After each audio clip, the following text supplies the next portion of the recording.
Hi, thanks for choosing to watch this video on Empathy Map. My name is Prashant, and I'm going to talk to you about the details of Empathy Map. Empathy maps are a visualization tool which is used to represent the sentiments and behaviors of users or a large set of group. The empathy map usually captures what the users think and feel, what they see, what they say and do, and what they hear. It's a great way to figure out what your users want, what kind of problems they face, and how you can actually solve them. Empathy map is done as part of the user research study.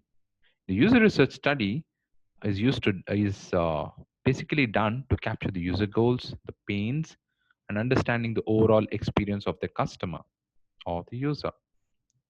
User research can be done in multiple ways. Some of the popular ways are through online surveys or face to face user interviews. It could be through data analysis that you collect, or it could be by simply observing your customers. What is empathy? Empathy is the ability of a person to put themselves in the shoes of others to understand their pains and their aspirations.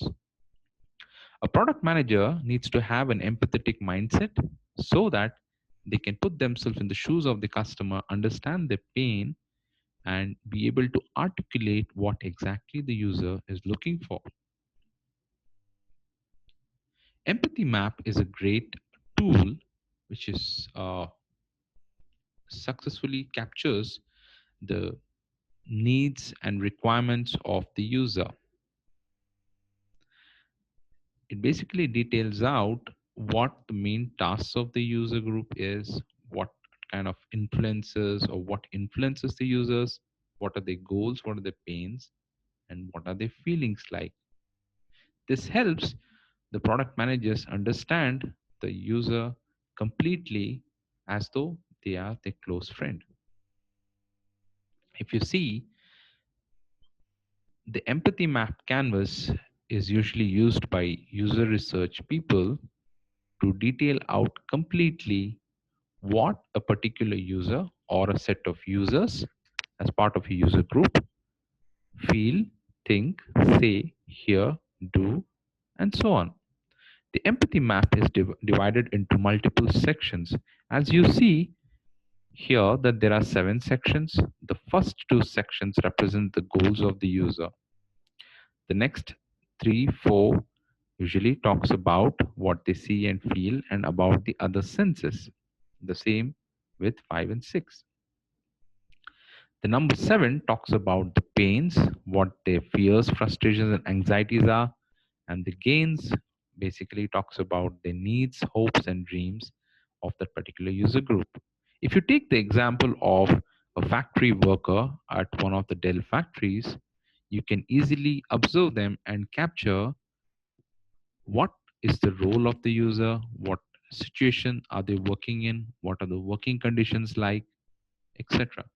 In the second section, which is what do they need to do, you can capture their goals, their KPIs, their definition of done. Basically represents what are the day-to-day goals that can be captured in number 2. Number 3 is where you capture what they see in their environment that they work in. Number 4 captures in detail what they say. They could say things like, hey, I think I need to work overtime in order to meet the production targets. I think I need to make a call to my manager to inform them about the second shift. What do they do? Which is number 5.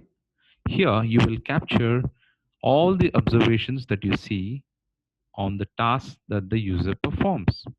They could be sorting inventory, they could be checking inventory, they could be moving inventory from one place to another, they could be labeling inventory, and so on. So these are all the basic tasks that they do, and this should be part of what they do on a day-to-day basis.